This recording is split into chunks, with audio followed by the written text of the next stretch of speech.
Baik, saudara yang dikasihi Tuhan, saudara, program FABC di tahun ini dan tahun depan, saudara, sangat penting. Sebagai persiapan ini sudah dimulai sejak pandemi COVID, jadi hampir 5 tahun, saudara. Dan kalau saudara perhatikan tema-tema tahunan yang sudah kita lewati itu adalah dalam rangka untuk mempersiapkan kita untuk menjalani proses menjadi murid Kristus yang sejati. Yaitu tentu saudara, goalnya adalah pertumbuhan rohani saudara masing-masing supaya kita bisa menjadi saksi Kristus. Sudah ada ini translate device. Oke, thank you.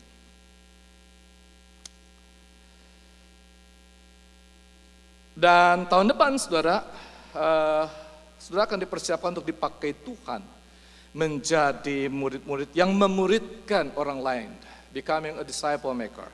Oke, ini tahun depan. Jadi kita akan selesaikan tahun ini a call to growth. Saudara dipersiapkan menjadi murid Kristus yang sejati. Nah, saudara tahu mengapa ini penting? Saya mau ajak untuk membaca tanda-tanda zaman seperti yang Tuhan Yesus nyatakan kepada murid-muridnya di Bukit Zaitun. Dan saya mau ajak saudara untuk membayangkan bahwa saudara sebagai murid Yesus juga berada bersama-sama mereka di sana. Ya, saudara bayangkan itu. Saudara ada di Bukit Zaitun, mendengarkan Yesus berkata, Matius 24, saudara, murid-murid mencatat, saudara, di sana, pertanyaan murid-murid Yesus, Matius mencatat begini, katakanlah kepada kami, bila manakah itu akan terjadi dan apakah tanda kedatanganmu dan tanda kesudahan dunia? Jadi saudara, ada 3 hal yang ditanyakan, yaitu kapan, apakah tanda kedatanganmu kembali, dan apakah tanda kesudahan dunia. Perhatikan di Matius 24 ayat 4 sampai 14, saudara. Itu adalah summary dari 2 pasal kemudian yang dicatat oleh Matius. Di dalam pasal 24 sampai 25 kita sudah belajar ini, saudara. Nah, saudara, summary-nya seperti ini. Saya boleh bandingkan dengan keadaan zaman di beberapa tahun terakhir ini dan prediksi yang akan terjadi dalam beberapa tahun ke depan. Saudara, di ayat 4 sampai 5, waspadalah supaya jangan ada orang yang menyesatkan kamu. Sebab banyak orang akan datang dengan memakai namaku dan berkata, akulah Mesias, dan mereka akan menyesatkan banyak orang. Saudara, coba perhatikan belakangan ini, saudara. Hari-hari belakangan ini begitu banyak konten-konten di media elektronik yang bisa menyesatkan pikiran kita karena jauh dari kebenaran firman Tuhan. Bahkan tidak sedikit, saudara, menggunakan kemasan ajaran Kristen. Tetapi isinya tidak sesuai dengan kebenaran firman Tuhan atau Injil Yesus Kristus. Ayat 6 sampai 7a, saudara, kamu akan mendengar deru perang atau kabar-kabar tentang perang. Namun berawas-awaslah, jangan kamu gelisah, sebab semuanya itu harus terjadi, tetapi itu belum kesudahannya. Sebab bangsa akan bangkit melawan bangsa dan kerajaan melawan kerajaan. Kalau saudara banyak mengikuti berita-berita di dalam dan di luar negeri, sungguh saudara, dunia ini sedang dalam keadaan ketegangan tinggi, saudara. Di beberapa tempat masih terus terjadi peperangan. Bersyukur mulai ada gencatan senjata, tapi diam-diam negara-negara adikuasa mempersiapkan senjata penghancur yang sangat mematikan. Dan ketika Perang Dunia Ketiga terjadi, maka dapat diprediksi korban yang akan terjadi sangat dahsyat jumlahnya, bukan? Ayat 7b dan 8, saudara, akan ada kelaparan, and there shall be famines and pestilences.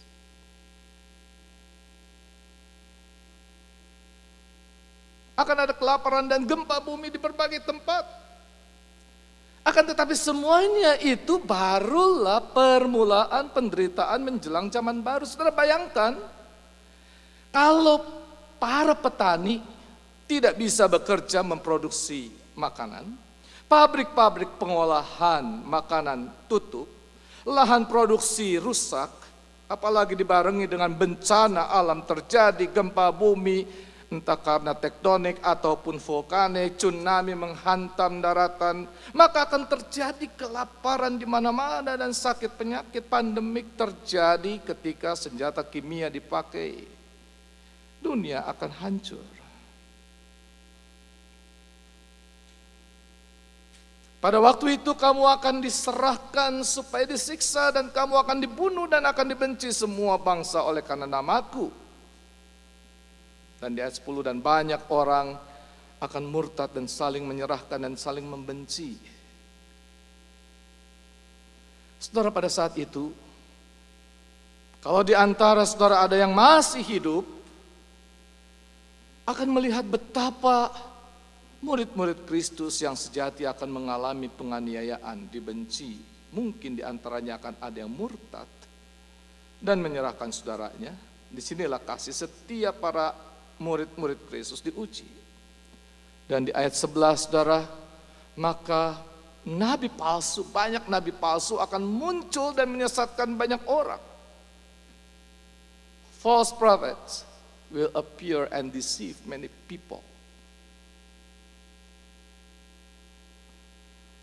Saudara perhatikan, sesudah kekristenan lahir dan cukup luas tersebar di zaman rasul-rasul, namun banyak baik agama baru maupun pemikiran-pemikiran modern, ateistik, bahkan nabi-nabi palsu di dalam tubuh gereja sendiri melahirkan bidat-bidat, dan di zaman akhir ini pengaruhnya semakin luas. Akibatnya apa, saudara?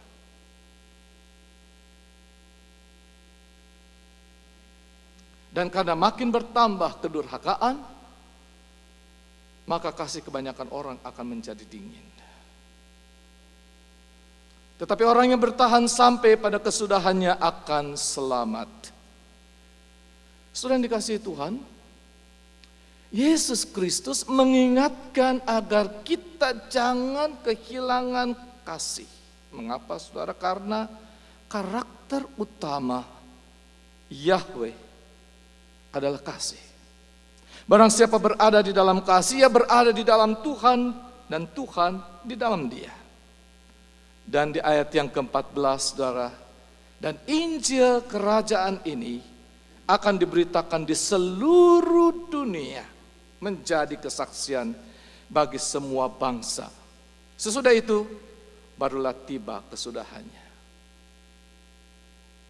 Jadi saudara perhatikan, ada sekian tanda-tanda yang akan dilewati.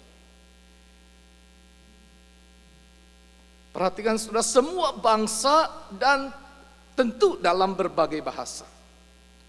Dan kita bersyukur saudara dengan teknologi modern, Alkitab diterjemahkan ke dalam sekarang ini mungkin lebih dari 3.700 bahasa.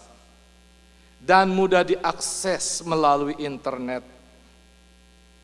Dan upaya penerjemahan Alkitab ke dalam berbagai bahasa dan penginjilan ini harus semakin gencar dilakukan. Karena kesudahan zaman semakin dekat. Saudara, besok Impact Conference dimulai. Sudah sebulan kita doakan tiap pagi dan malam. Dan semoga konferensi ini memberi dampak yang besar terhadap upaya misi penginjilan di Indonesia dan Malaysia, saudara-saudara. Nah, saudara yang dikasihi Tuhan, hari ini kita membaca 1 Petrus 3 ayat 13 sampai 22, surat pastoral yang ditulis Rasul Paulus ini ditujukan kepada orang-orang percaya, murid-murid Kristus yang tersebar di diaspora. Supaya mereka tetap sabar, sekalipun ada penderitaan. Rasul Petrus sudah menasihati mereka di ayat 14-16, saudara. Saya bacakan bahasa Indonesianya, saudara. Tetapi sekalipun kamu harus menderita juga karena kebenaran, suffer for righteousness, kamu akan berbahagia. Sebab itu janganlah kamu takuti apa yang mereka takuti dan janganlah gentar. Tetapi kuduskanlah Kristus di dalam hatimu sebagai Tuhan.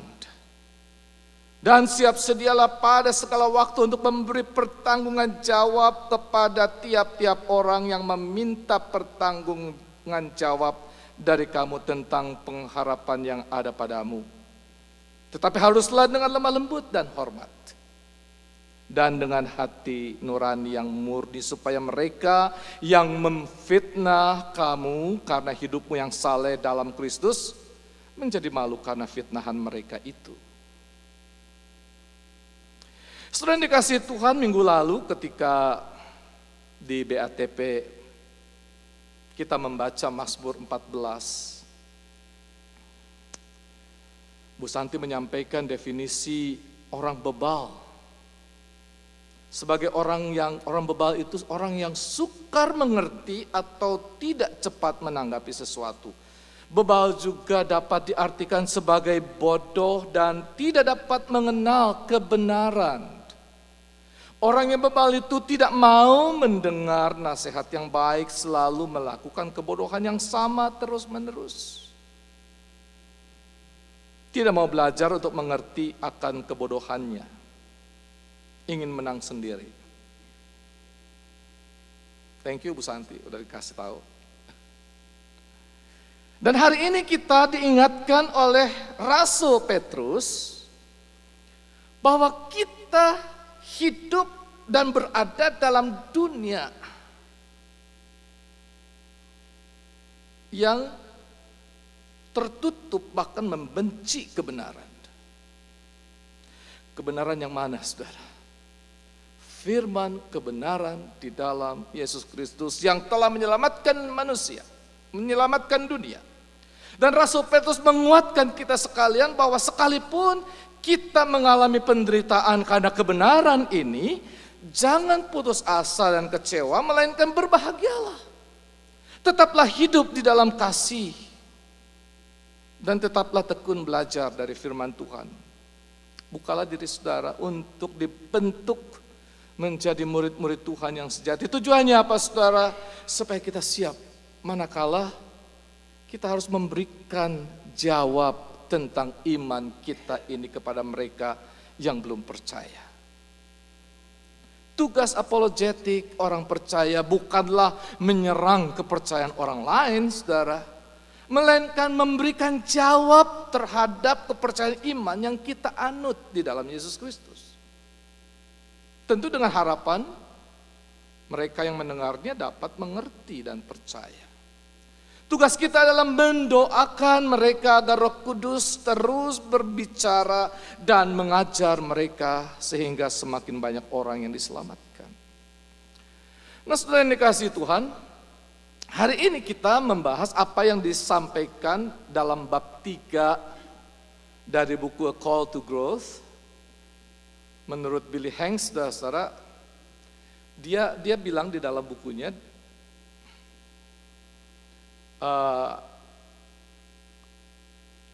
ada 3 cara dalam memberikan kesaksian, dan masing-masing kesaksian itu punya fungsi dan metode yang berbeda dalam rangka penginjilan.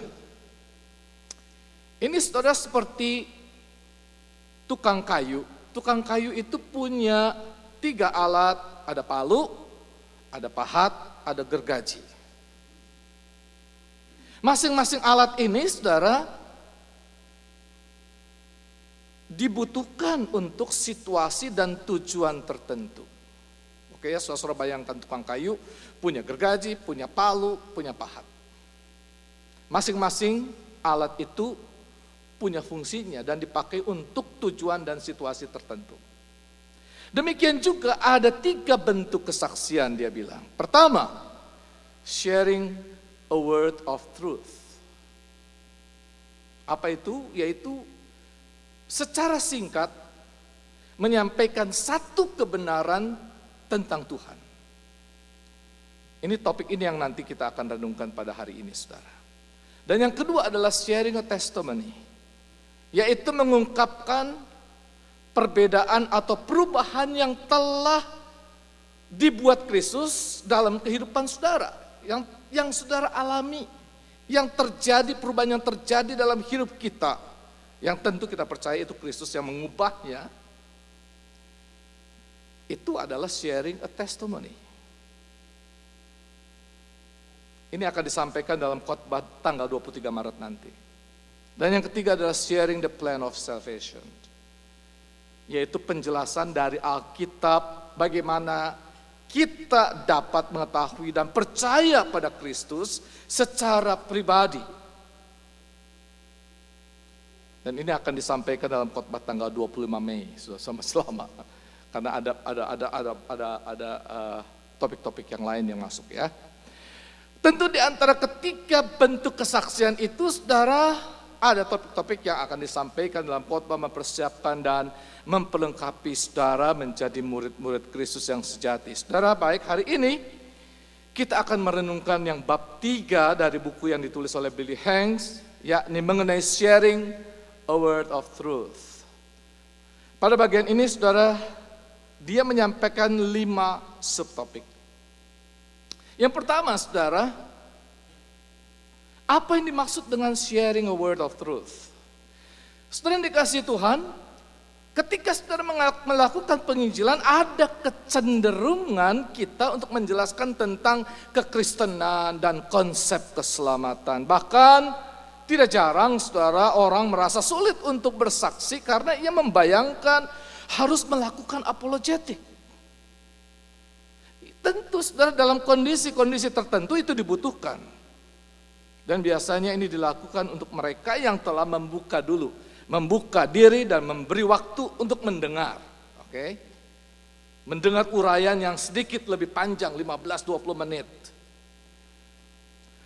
Tetapi saudara, yang dimaksud dengan sharing a word of truth bukanlah sharing the plan of salvation, melainkan menyampaikan suara Tuhan atau Roh Kudus yang mendorong saudara, yang mendorong hati saudara bersaksi pada seseorang dalam waktu yang singkat, mungkin hanya 2-3 menit. Dan di sini dibutuhkan kepekaan akan dorongan Roh Kudus untuk kita bersaksi dan menyampaikan kebenaran firman Tuhan secara singkat.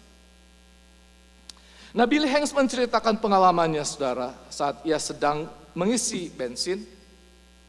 Seorang muda bertugas di pom, saudara, pom bensin. Dia terlihat menggerutu sambil membuka penutup tangki bensin. Dan melihat itu, Billy Hanks sadar bahwa tampaknya pemuda itu memiliki masalah kepribadian. Atau masalah pribadi, saudara. Dan Roh Kudus berbisik kepada Billy Hanks untuk bersaksi pada pemuda itu. Tapi istri Billy Hanks menahannya karena mereka merasa tidak punya waktu untuk berbicara kepada pemuda itu. Karena dia bayangkan membutuhkan waktu 15 menit minimal untuk menyampaikan kabar keselamatan. Tapi Billy Hanks hanya meminta istrinya untuk doakan saja. Karena Roh Kudus menyuruh aku untuk berbicara kepada pemuda itu. Lalu Billy Hanks menyapa pemuda itu, "Sir." Pemuda yang bertubuh besar itu menatap Billy tanpa mengucapkan sepatah kata pun. Lalu Billy melanjutkan, "I have a message for you. God loves you very much and has sent His Son Jesus Christ to die for you on the cross. He's seen waiting for you to ask His Son into your heart so He can forgive your sins. He would like to give you a wonderful life, but He won't force His way in. You will have to pray and ask Him to come into your heart. And the next step is yours. That's the message I'm supposed to deliver to you. Hanya itu sudah yang disampaikan kepada pemuda itu. Dan pemuda itu terdiam, saudara, tanpa kata, seraya merenung. Sementara Billy kembali ke mobilnya. Tapi sayang, saudara, tapi dia mengatakan, dia perhatikan bahwa pemuda itu tetap menatap Billy Hanks di balik jendela. Dan saat itu saya merasa ada sukacita karena telah memenuhi tugas yang Tuhan ingin ia kerjakan. Dan mendoakan agar Roh Kudus terus berkarya dalam hati pemuda itu. Jadi perkataan yang singkat tapi itu adalah kebenaran. Sampaikan saja. Dan doakan Roh Kudus bekerja. Yang kedua, saudara. Oh, ini saya tadi tidak. Oke, ini yang disampaikan yang saya tadi baca ya. Yang kedua, saudara, the example of Andrew. Jadi sharing a word of truth itu adalah sebuah perkataan yang sederhana dan singkat yang membuat seseorang mendengarkan, menyadari akan sesuatu yang sangat penting yang ia butuhkan. Dan kalau kita bandingkan dengan alat tukang kayu mungkin seperti palu, tak gitu aja. Pendek, singkat, seperti palu, dung. Yang diketuk sekali untuk menancapkan sesuatu di pikiran seseorang. Sharing a word of truth. Itu seperti paku yang ditancapkan sekali dan menempel dalam ingatan pemuda itu. Kalau pemuda itu membuka diri dan berdoa, Tuhan pasti akan mengirimkan orang lain yang bertugas seperti pahat dan gergaji. Jadi ada perannya masing-masing. Nah, Billy Hanks mengambil contoh kisah tentang Andreas di dalam Injil Yohanes 1 ayat 35 sampai 51. Di ayat 41 dicatat Andreas mula-mula bertemu dengan Simon saudaranya dan dia berkata kepadanya, kami telah menemukan Mesias, artinya Kristus. Saudara, mungkin hanya 4 kata ini adalah kesaksian pertama Andreas yang dibagikan pada orang lain. That's sharing a word of truth. Hanya 4 kata. Kami telah menemukan Mesias. Dan sebelumnya ia mendengar kesaksian dari Yohanes Pembaptis yang bersaksi bahwa Yesus adalah anak domba Allah. Ini terjadi sudah sehari sebelumnya setelah adanya peristiwa yang mengesankan di mana Andreas juga mendengar suara dari sorga, inilah anakku yang kukasihi, kepadanya lah aku berkenan. Matius 3 ayat 17. Dan Andreas percaya bahwa Mesias telah datang dan kesaksiannya kepada Simon begitu singkat dan sederhana. Tapi itulah a word of truth. We have found the Messiah.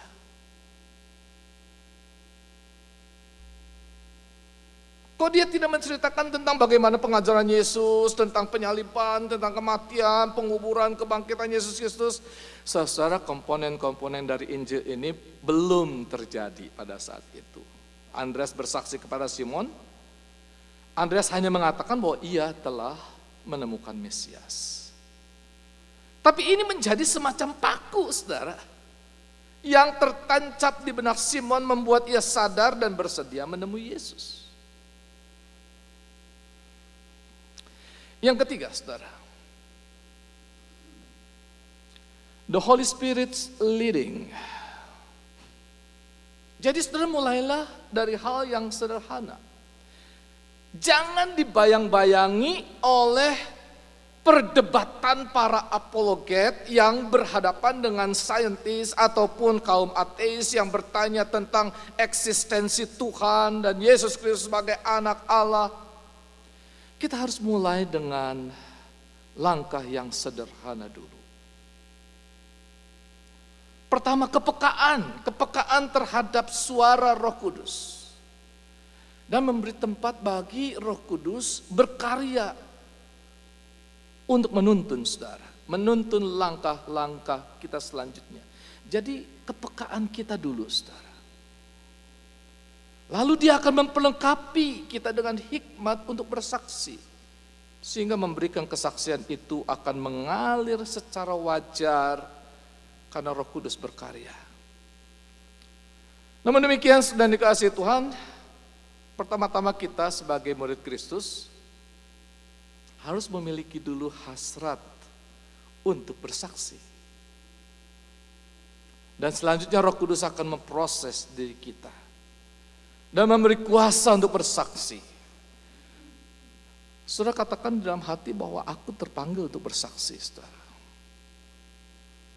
Hasrat itu mesti ada dulu dalam diri kita. Serahkan hidup kita pada tuntunan Roh Kudus. Kadang-kala saudara di dalam hati kita Tuhan mendorong agar kita sharing a word of truth. Tapi kadang dalam kondisi tertentu kita mungkin juga tidak merasa tergerak untuk bersaksi. Dan itu mungkin juga karena Tuhan. Yang penting kita membuka hati untuk membiarkan Roh Kudus menentukan dan menuntun langkah kita, saudara. Dan pada bagian ini Billy Hanks mengajak kita berdoa demikian, saudara.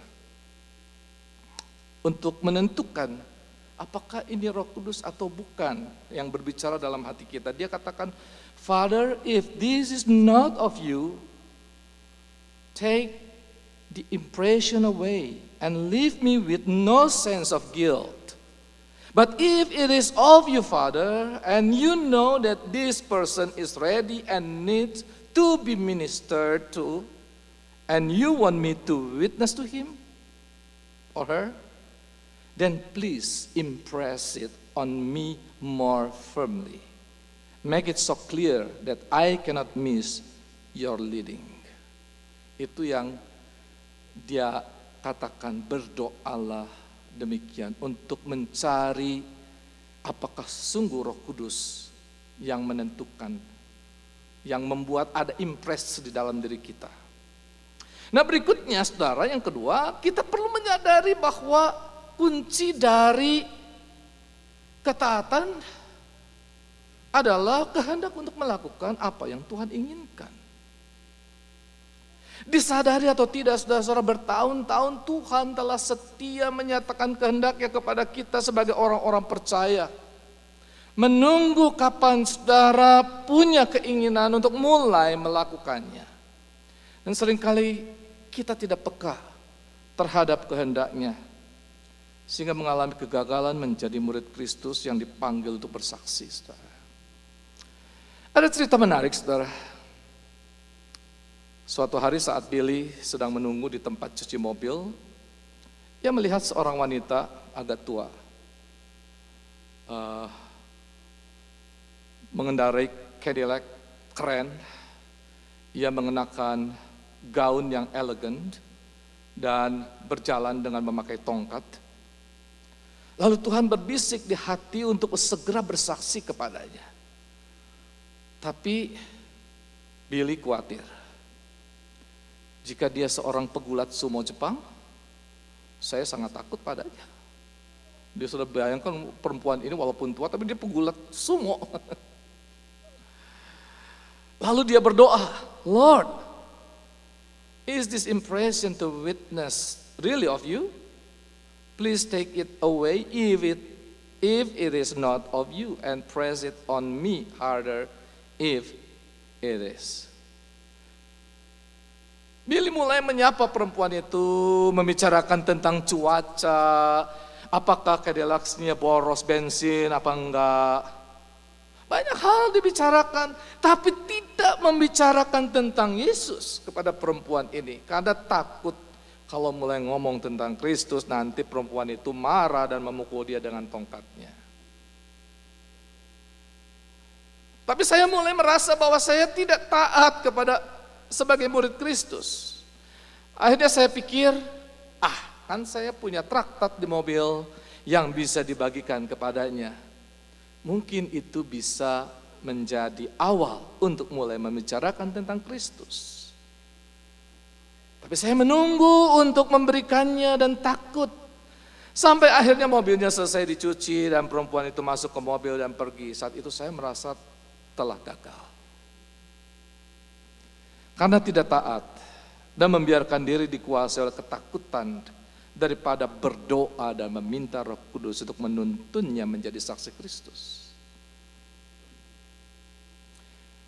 Di saat seperti ini sudah sering kita menjadi frustasi karena tidak sepenuhnya mengandalkan karya Roh Kudus.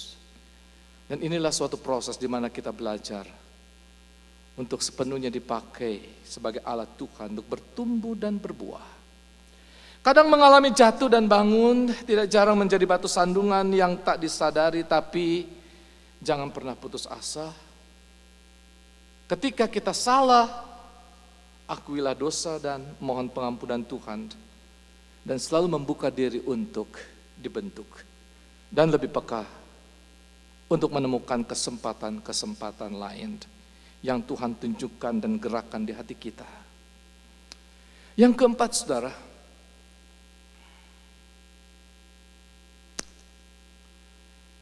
a new understanding of time. Oh, saya lupa masukin ini. Oke. Saudara yang dikasihi Tuhan, waktu bisa menghambat kita dalam melaksanakan kehendak Tuhan, manakala kita tidak memahami bahwa sesungguhnya Tuhan telah membeli setiap menit dari kehidupan kita dan membayar lunas di Bukit Kalvari. Saudara, apa jadinya kalau Filipus berdalih bahwa ia sangat sibuk, capek, sehingga tidak menaati Tuhan untuk memberitakan Injil pada sida-sida Ethiopia yang sedang membaca kitab Yesaya dalam perjalanan pulang ke negerinya. Saudara bisa baca di Kisah Rasul 8, 26, 39. Mungkin saja ribuan atau bahkan jutaan orang tidak mengenal Kristus saat ini karena murid Kristus tidak memprioritaskan kehendak Tuhan. Saudara, Billy menceritakan pengalaman yang menarik, saudara. Yang sayang kalau saya tidak ceritakan di khotbah ini. Dalam perjalanan pulang dari North Carolina menuju ke Dallas, sementara menunggu di airport dalam sebuah restoran, ia dan istrinya melihat seorang prajurit duduk sendiri di restoran itu. Tuhan memberikan dorongan hati atau impression pada Billy untuk bersaksi pada prajurit itu. Tapi Billy ragu karena tidak cukup waktu. Jadi ia berdoa, saudara. Tolong angkat impression itu kalau memang itu bukan berasal dari Tuhan. Atau mungkin cukup kasih traktat saja pada prajurit itu. Tapi Tuhan menjawab, tidak. Engkau harus bersaksi kepadanya. Akhirnya saudara, Billy berbicara pada istrinya, "Honey, I'm supposed to go to talk to that soldier. I know there is no way we can catch our plane, but I'm sure that the Lord wants me to speak to him. I think you get on the plane and go to Dallas and I'll catch the next flight." Istri menjawab, "Okay, I'll get on the plane and pray that the Lord will bless your witness." Wah, enak juga ya punya istri begini. Sangat mendukung. Kalau kita mungkin soal gini aja bisa jadi ribut, saudara. mau berangkat masih ngurusin kayak begini. Tapi istrinya bilang, "Okay, I will go first and then you next flight." Billy pun membalikkan badan dan berjalan menuju prajurit itu dan menyapa, "Sir, apa Anda sedang menuju ke Texas?" "Tidak." Ia menjawab singkat. Billy bingung mesti ngomong apa lagi nih untuk membuka pembicaraan. Tapi direct approach kadang-kadang berhasil, saudara. Lalu ia mulai berkata, "Sir, I have message for you, and I'm supposed to deliver it." "Oh, you are?" "Yes, sir. God sent me to speak to you." Prajurit itu sedikit bingung, tapi tertarik untuk mendengar, saudara. "Who? Please pull out a chair and tell me what God wants you to say." Billy pun duduk dan menatap prajurit itu. Ini pembicaranya lagi sharing a word of truth, ya, singkat, pendek. "He told me to tell you that he loves you and that he sent his son to die for you because he really does care about you. He wants to forgive and cleanse you from your sins. He has a place for you in heaven, and he wants you to ask Jesus Christ to come into your heart. He wants you to become a real Christian." Billy sedikit cerita tentang pengalaman hidupnya. Nah, saudara tahu apa yang terjadi? Beberapa menit kemudian Billy bertanya kepada prajurit itu, "Would you like to become a Christian?" Tanpa ada ekspresi keterkejutan, prajurit itu menjawab, "Yes, but how?" Nah, ini justru yang membuat Billy terkejut dan berpikir dalam hati, "Wow, this is too easy." Karena itu ia bertanya pada prajurit itu, "Are you sure you want to become a Christian? It really costs to give your life to Christ." Prajurit itu menjawab, "I don't say anything that I don't mean. If I said yes, I mean yes." Billy heran dan berkata, "Okay, sir. Do you know how to pray?" "No, I don't." "But you can teach me, can you?" Suddenly Billy said, "Yes, sir. I'll teach you and I will lead you in a prayer. But you must pray it from your heart." Prajurit itu mengangguk, tanda setuju. Maka Billy menuntun dia untuk berdoa.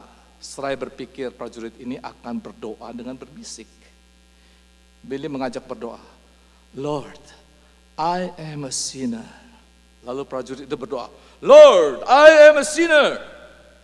Saya kaget.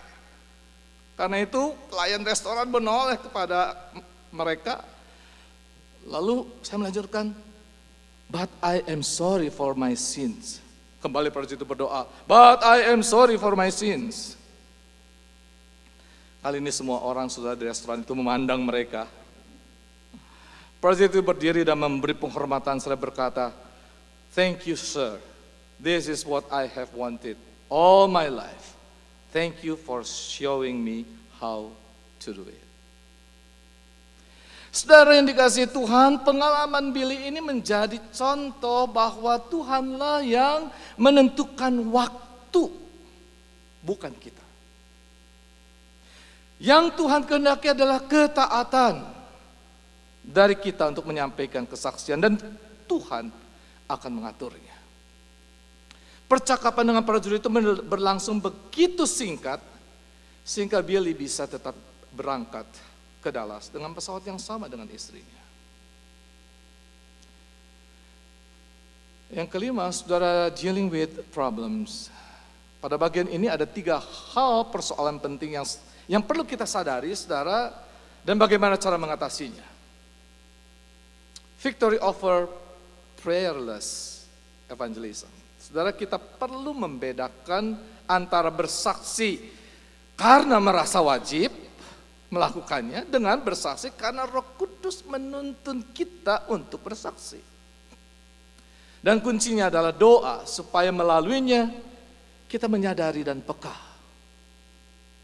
Apakah memang Roh Kudus yang menuntun kita atau bukan? Kepekaan kita untuk merasakan adanya perintah Tuhan untuk bersaksi pada saat tertentu, pada orang tertentu, dan ini tidak semata-mata didasarkan pada perasaan, ada tekanan bahwa kita harus bersaksi, tidak.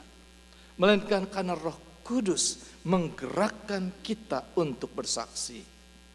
Dan di sini saudara, doa memiliki peran yang sangat penting. Karena sesungguhnya Roh Kuduslah yang memiliki kuasa untuk bersaksi, sehingga dialah yang akan menyediakan kapan dan kepada siapa kesaksian itu harus dinyatakan. Sementara kita adalah alat di tangannya untuk menyampaikan kesaksian itu. Yang kedua, saudara, victory over feeling of inadequacy. Acap kali ketika hendak bersaksi ada perasaan minder dan takut karena menyadari bahwa pengetahuan kita tentang firman Tuhan kurang memadai.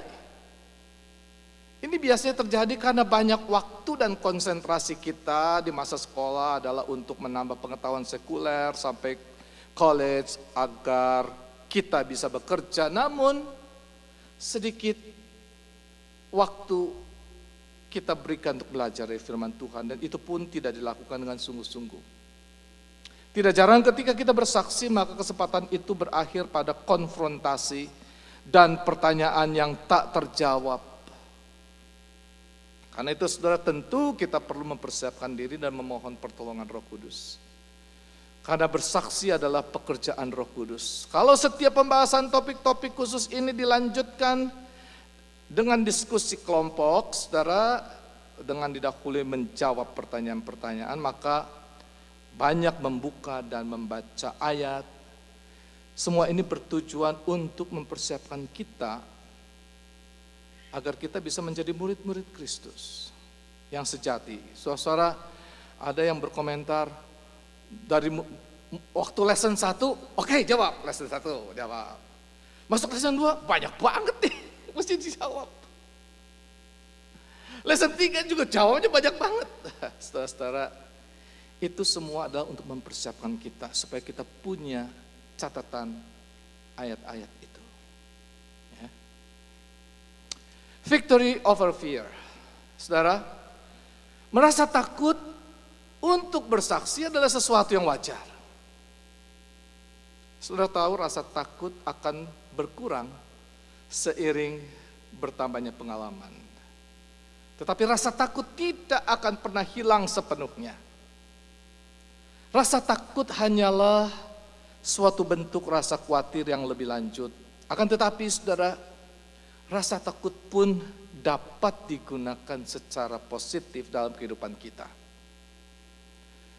Jika hal ini atau rasa takut itu mengingatkan kita bahwa Roh Kuduslah yang harus melakukan pekerjaan itu, mengandalkan Roh Kudus. Kita harus menyadari keterbatasan kita dan kelemahan kita, dan senantiasa memohon pertolongan Roh Kudus sebelum kita bersaksi.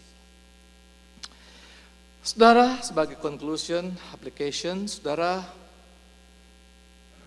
ringkasan kesimpulan dari pelajaran hari ini. Pertama, saudara, kita semua disadarkan akan keadaan zaman ini, sehingga kita jangan lengah, saudara, melainkan selalu berjaga-jaga dan semakin giat dalam pekerjaan Tuhan. Sekalipun kita harus menderita karena kebenaran di dalam Yesus Kristus, maka janganlah kehilangan kasih. Selalu siap sedia memberi jawab kepada tiap-tiap orang yang meminta pertanggungan jawab atas iman dan pengharapan yang kita miliki di dalam Yesus Kristus, sebagai bentuk kesaksian kita pada dunia. Dan yang ketiga, saudara, salah satu metode penginjilan yang dapat kita praktikkan dalam memberikan kesaksian iman kita adalah sharing a word of truth. Yang isinya, saudara, I have a message for you. God loves you very much and has sent His Son, Jesus Christ, to die for you on the cross.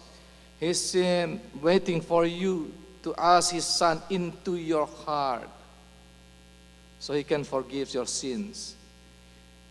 He'd like to give you a wonderful life, but He won't force His way in. You have to pray and ask Him to come into your heart.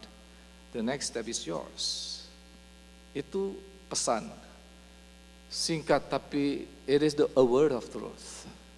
Yang keempat, saudara, bersaksi adalah suatu karya Roh Kudus. Karena itu kita perlu senantiasa mengandalkan Roh Kudus, baik atau tidak baik waktunya. Maka bukan diri kita yang menentukan, melainkan Tuhan. Tugas kita hanyalah menjalankan apa yang Ia perintahkan manakala impression itu muncul di hati kita. Doa dan ketekunan di dalam mempelajari firman Tuhan sangat dibutuhkan agar kita semakin efektif menjalankan misi pekabaran Injil. Saudara yang dikasihi Tuhan, sesudah ibadah ini, saudara, kita akan melanjutkan dengan diskusi kelompok. Ya, lesson 3 ya saudara, the devotional life.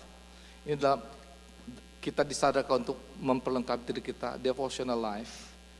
Dan saudara saya harapkan saudara sudah menjawab bahan yang sudah dibagikan kepada saudara di email pada saudara pertanyaan-pertanyaannya. Nanti Jim di sini in English, Pak Yonatan di sana in bahasa, dan Usinda di sana, saya akan pimpin dalam bahasa Indonesia ya. Namun saya ingin menutup khotbah ini saudara dengan sharing menarik dalam spiritual cohort yang kami lakukan minggu lalu saudara. Minggu lalu. Saat membahas Roma 12 saudara, Paulus itu mengatakan di ayat 1, "Therefore I urge you, brothers, in view of God's mercy, to offer your bodies as living sacrifices, holy and pleasing to God.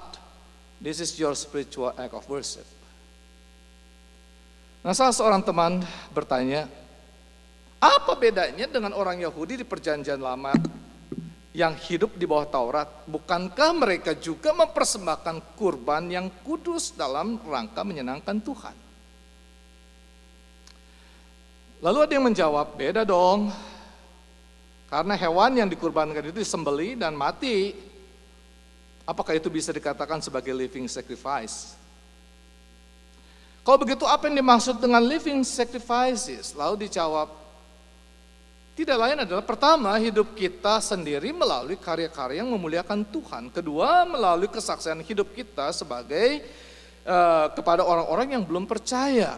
Maka kita membawa jiwa-jiwa atau living sacrifice itu kepada Tuhan.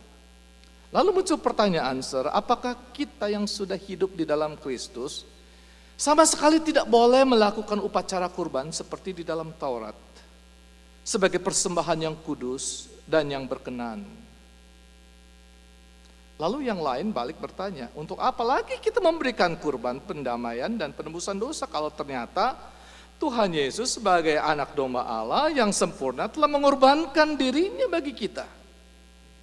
Lalu yang bertanya itu menjawab, boleh dong kalau saya tetap memberikan kurban hewan sebagai ekspresi kasih kita kepada Tuhan, lalu kita bagikan dagingnya pada orang-orang yang membutuhkan. Saudara menjawab pertanyaan ini ada dua hal yang perlu dipertimbangkan. Pertama, ini dijawab juga oleh rekan lain. Kayaknya doesn't make sense. Kalau kita melakukan upacara kurban, padahal Tuhan Yesus sudah membayar lunas hutang dosa kita dan memperdamaikan kita dengan Tuhan, itu sama artinya kita punya mortgage. Lalu ada orang yang bermurah hati membayar lunas, pay off your mortgage. Lalu kamu sudah terima house certificate, tapi kamu masih mau bayar mortgage setiap bulan kepada siapa dan untuk apa? Kamu sudah tidak punya hutang mortgage lagi kok.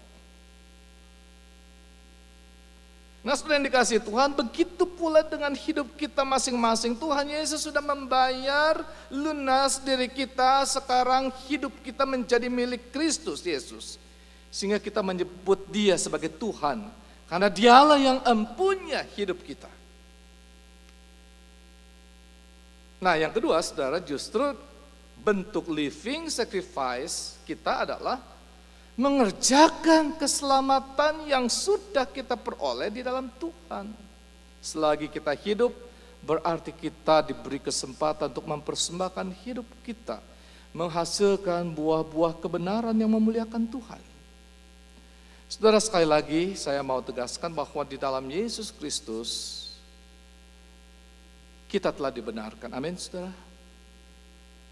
Ini dilakukannya karena Ia mengasihi kita dan menghendaki saudara menjadi miliknya yang berharga.